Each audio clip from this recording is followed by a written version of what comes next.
everyone. Welcome to Life Together.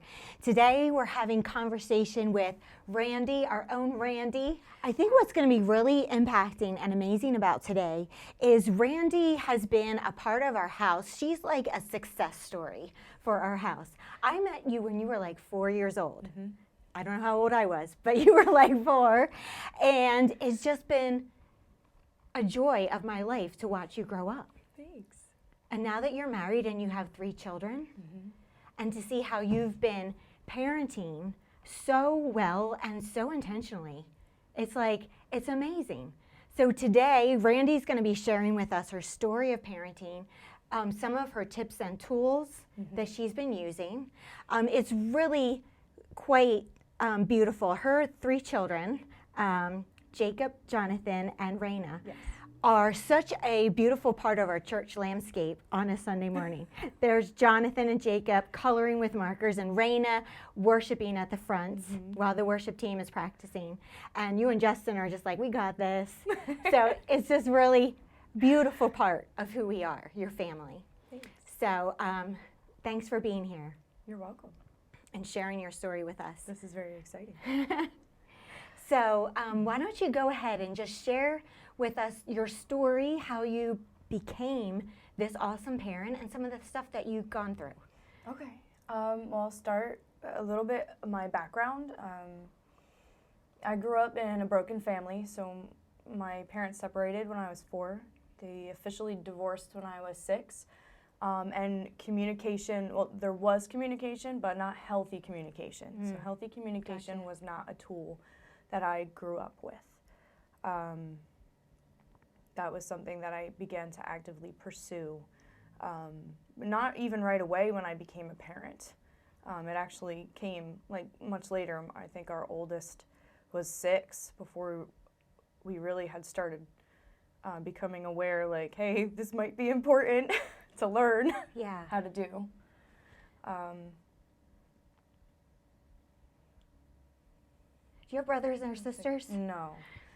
I'm an only child. So being an only child, that must have been really interesting when you then have children who are siblings with each other. Yes, that has been a whole different kind of bear for me. I had absolutely no experience whatsoever with what siblings do together, and sibling rivalry is a very real thing, and how to navigate through the sibling rivalry in a healthy way, and it doesn't always go well, but we're all learning, so there's grace there, and that's okay. Yeah, it's really amazing. You've taken these tools that are now available to us. Yeah. Like, we talk about this a lot. Like, there's so much out there now to learn from, and you take these tools so intentionally. I just walk in your house, and there's like there's pictures, and there's a rewards chart on your kitchen wall. There's like this wonderful saying posted on your kitchen wall. What is that saying? The growth mindset? Yeah, on your kitchen wall. Or the communication tools. Yes. There are so many. Which ones are we talking about? They're all posted all over your house. Yes, we do have things posted all over the house. We have posters that we've bought that, one of my favorites is like the things you can control poster, and it lists things you can control and things you can't control. And for my kids, like, it spells it out in pictures, and it's super easy for them to understand, like, okay, I control me. I don't control my, can't always control my circumstances, other people's thoughts and feelings and blah. We have communication tools written down, like questions that we ask each other.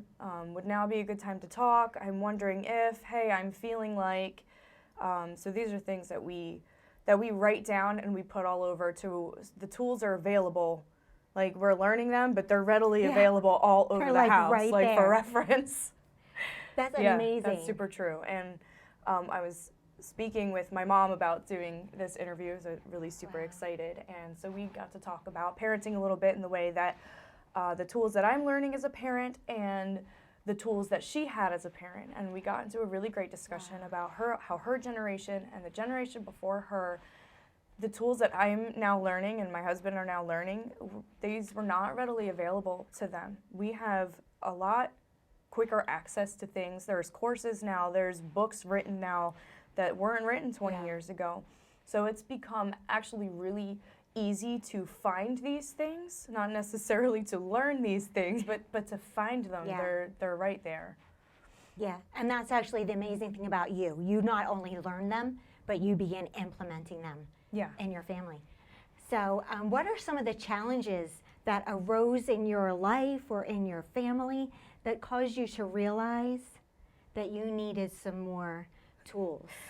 It was more like feelings, like constant feelings of anxiety and I need help. And I remember thinking, like, I need help. I don't know what to do. I don't know how to handle this situation. As our oldest child began growing up, babies were easy. You know, babies are, I mean, you just feed them, you put them to sleep, like you change their diaper and they're fine. But as they get older and school age, and now there's other people, like other kids involved with your child and circumstances that I'm like, I don't know how to navigate this. You know, when your kindergartner gets off the bus and like, this happened and my feelings hurt, and I'm like, oh, I'm sorry, I don't really know how to help you.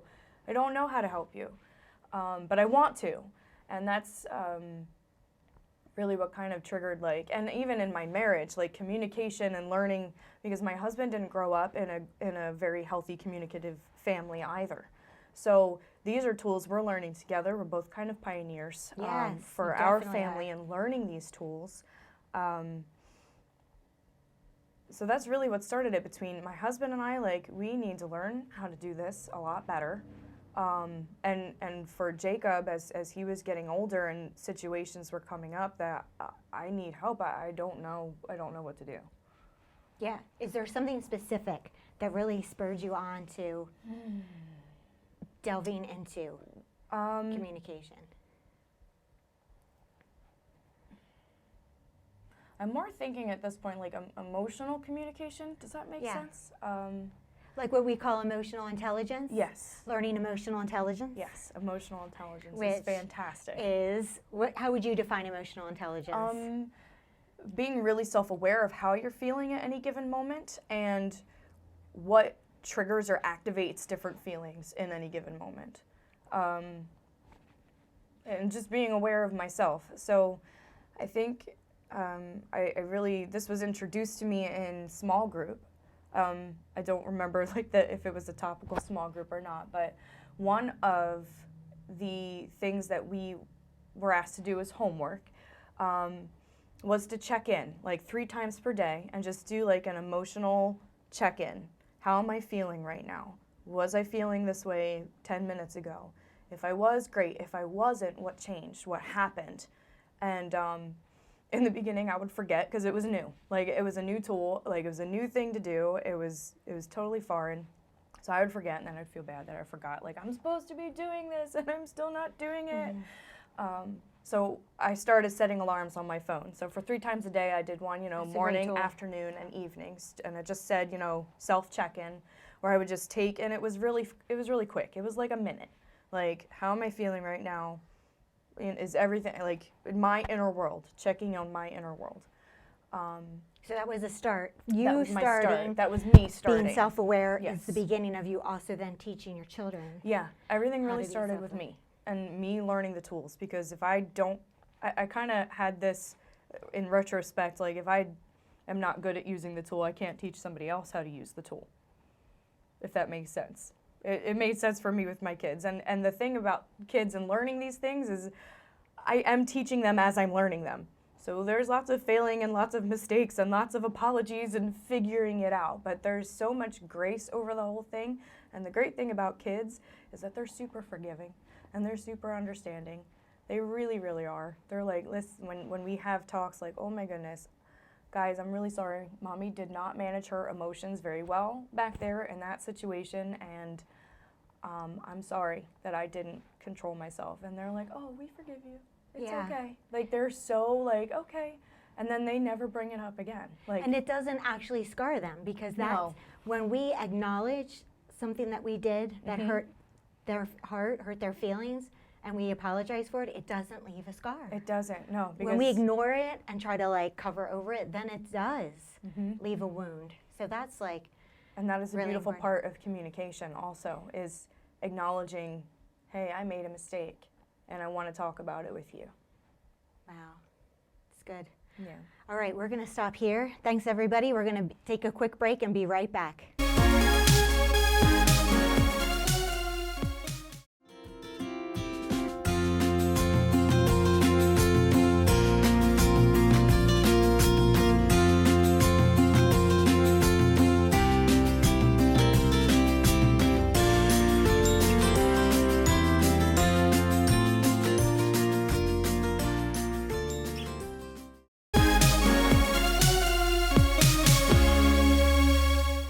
Hi, welcome back to Life Together Talking. Today, having conversation with Randi about parenting, which actually applies to any relationship because we're learning how to communicate with one another. So having 3 children, you must find that having 3 kids, they're all different. They are all so different. They are all so different. One of the most helpful tools on this journey, one of the first ones that I learned, was about love languages. I bought a book. It's called The 5 Love Languages by Dr. Gary Chapman. Yeah. And it's a pretty short read, so if you're not a reader, it doesn't take very long.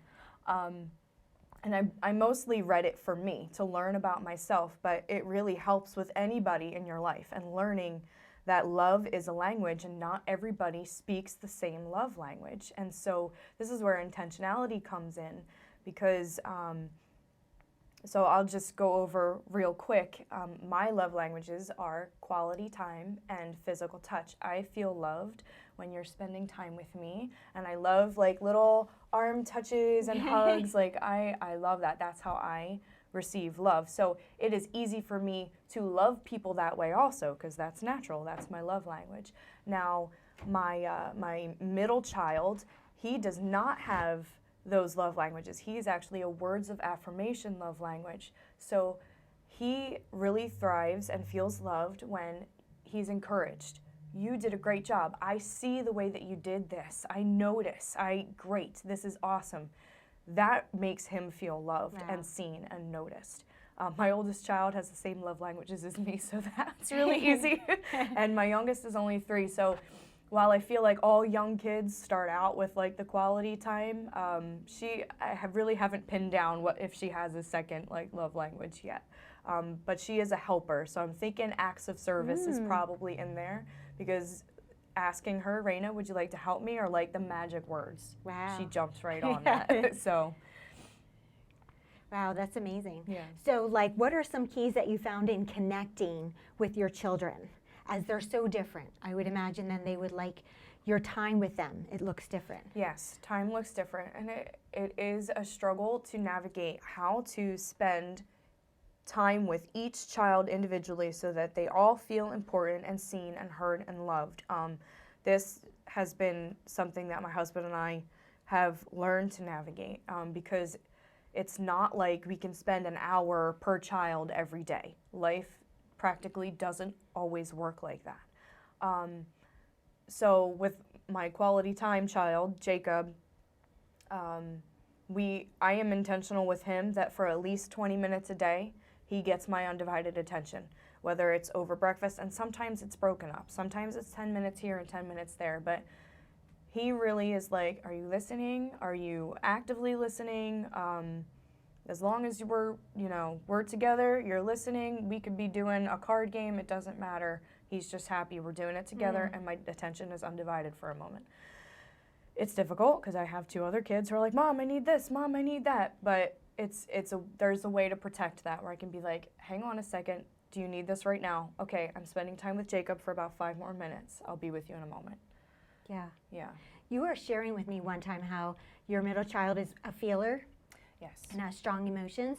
And you said you found a tool that helped you with that. Yes. Oh my and goodness. I wondered if you would share that tool and share a little bit of that story and then share that tool. Sure. So my middle child is a feeler, meaning he has a lot of big emotions inside of him. And part of the frustration of being a child is you don't have a language sometimes to put into words what you're feeling or what you need when you're feeling a certain way. Right. And so I was having a discussion with my husband about, I don't really know a lot of feeling words. I know basic ones like happy, sad, angry, jealous. I could probably get up to like 7 or 8 if I really sat and thought about it.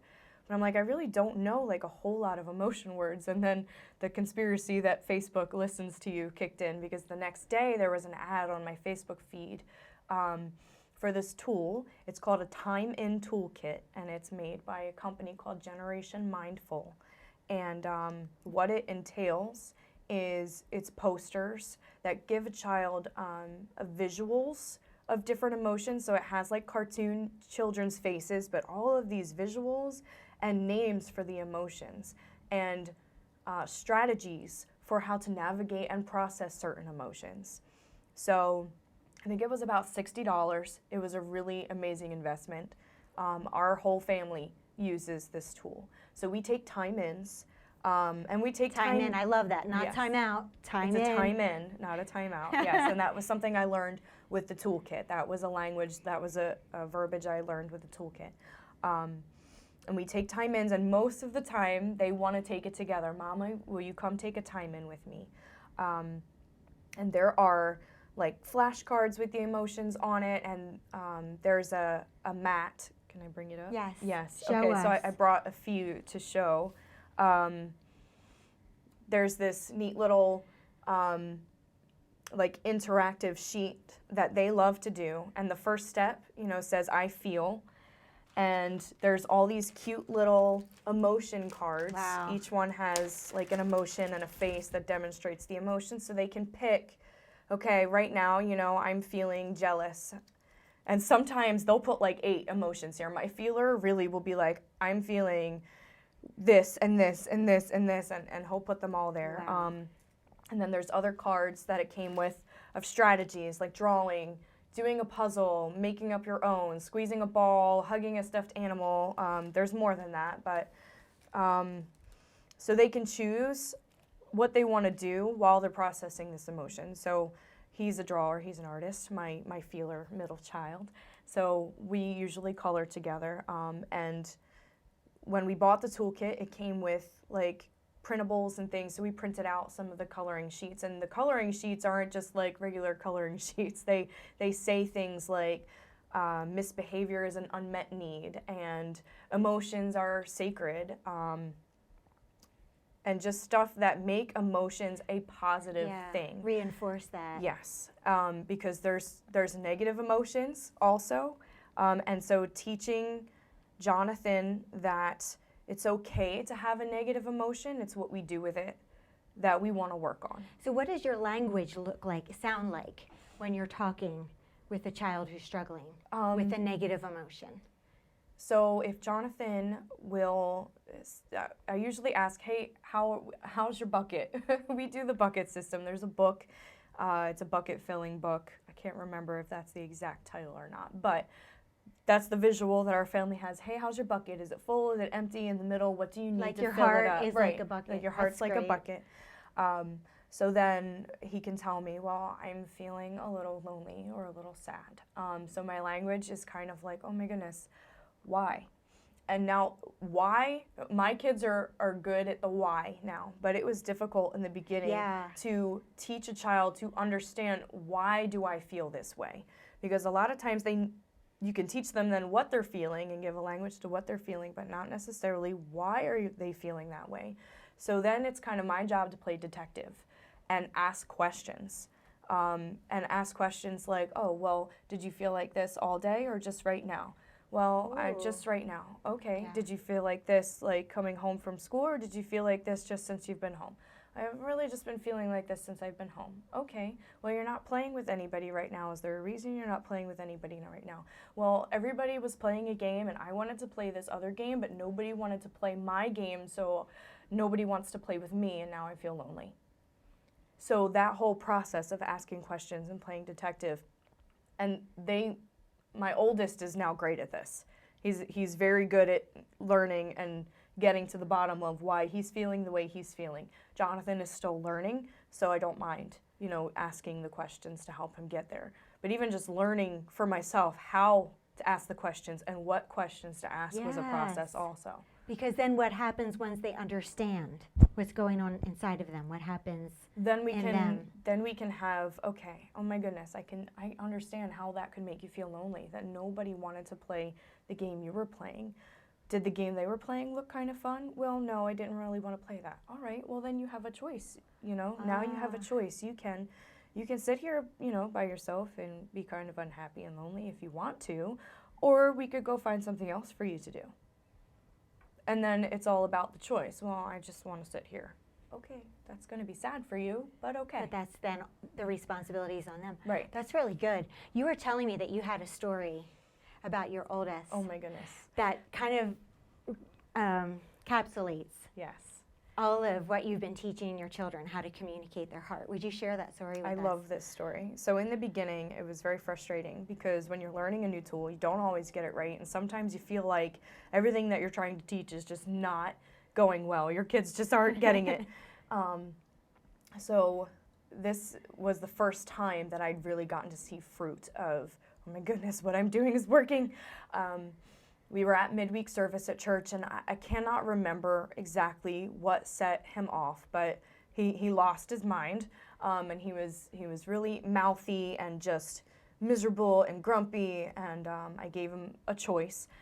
Would you like to go have fun in your class, or would you like to come sit out with me in the service? And he didn't make a choice, so I made it for him, and he sat with me in the service, where he was grumpy and miserable and upset and wiggling in his chair like the whole time. And on the car ride home, he says to me, "Mommy, when we get home, can I show you what my heart looks like?" And he's very visual. He really loves to draw things to demonstrate or build things with Legos to demonstrate. He's just very visual. Let me show you. So in my head, immediately I thought, oh, like, fantastic. He's going to draw me this really super ugly heart and then tell me it's his heart and that it's my fault it looks like that. And so I was really kind of gearing up negatively for this. So we get home, and he does make this ugly paper heart. He crumples it up in a ball, and he scribbles on it, and he tears it a little bit at the edges. And he comes to talk to me, and he said, "Mommy, I just want to say that I'm sorry that I made your heart look like this with the way that I acted today at church." And that was the first time that he really showed emotional responsibility for someone else, that he made a mess with me and that he came and owned it and cleaned it up. Wow. Yeah. That's beautiful. That was amazing. It was amazing. I cried. We moms, we cry. Yes, we cry. Lots. So this is amazing. I really am grateful for all of these tools, all of your experiences that you shared. I was just wondering, Randi, before we closed out this episode, if you would just have a declaration to just speak out to our audience, the people who are watching right now, that they would just feel encouraged in their journey of communicating, and their journey of parenting, and their journey of being wholly alive and being able to communicate what's happening inside them. Absolutely. I love declarations and activations. So I declare over you, if this is an emotional journey that you want to go on, that you have complete freedom from perfection, and that you have grace to make mistakes and to trip and fail and fall and get up again, because you're going to get this. You're going to enjoy this process eventually, and you're going to be good at it. And as you learn and your spouse learns, your family's going to get it, and this is going to become a healthy atmosphere that started with you. Yes, amen. Thank you, Randi. Thank you, everybody, for watching. See you next time on Life Together.